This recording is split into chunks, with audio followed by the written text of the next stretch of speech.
என்னக்கா என்ன சீரியஸா ஏதோ எழுதிட்டு இருக்கீங்க? கண்டென்ட் எழுதுறாரி. கண்டென்ட்டா? எதுக்காகக்கா? டேய் உனக்கு தெரியாதா எனக்கு அக்காக்கு நிறைய ஃபாலோவர்ஸ் இன்க்ரீஸ் ஆயிட்டாங்க. ஃபாலோவர்ஸா உங்களுக்கா? ஆமா.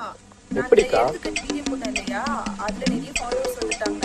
199 பேர் எனக்கு ஃபாலோவர்ஸ் இருந்தாங்க ஹரி 3 வருஷமா. ஆனா திடுதிடுப்புன்னு பார்த்தா ஃபாலோவர்ஸ் இன்க்ரீஸ் ஆயிட்டாங்க. சிரிக்கிறானி இல்ல என்ன சொல்றாங்க, தினம் நீங்க வீடியோ போடணும், இல்லைன்னா எல்லா ஃபாலோவர்ஸும் ஒரு கட்டி பறக்குதம்மா அண்ணாமலை சைக்கிள்ன்ற மாதிரி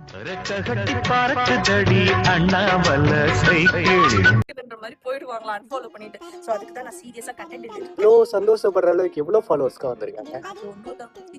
364 பேர் வந்துட்டாங்க ஹரி. அந்த சந்தோஷம் தான், வேற எதுவும். ஏய் என்னைய வச்சு ஒன்னும் காமெடி கிமெடி பண்ணலையே. வீடியோ பார்த்துட்டு எல்லாரும் அன்ஃபாலோ பண்ணிட்டு போயிட்டாங்கன்னா அன்ஃபாலோ பண்ணிடுவாங்களா? அப்படி பண்ணிட்டா என்ன திருப்பி 199 பேர் இருப்பாங்க, அவங்களாம் போக மாட்டாங்க. ஏன் அவங்க போக மாட்டாங்களா? ஏன்னா அவங்களாம் எங்க சொந்தக்காரங்க போக மாட்டாங்க. எங்க அப்பா உலகத்துல தோசையை திருப்பி போட்டு பாத்திருக்கேன், இப்ப இட்லியுமே திருப்பி போடுறானே.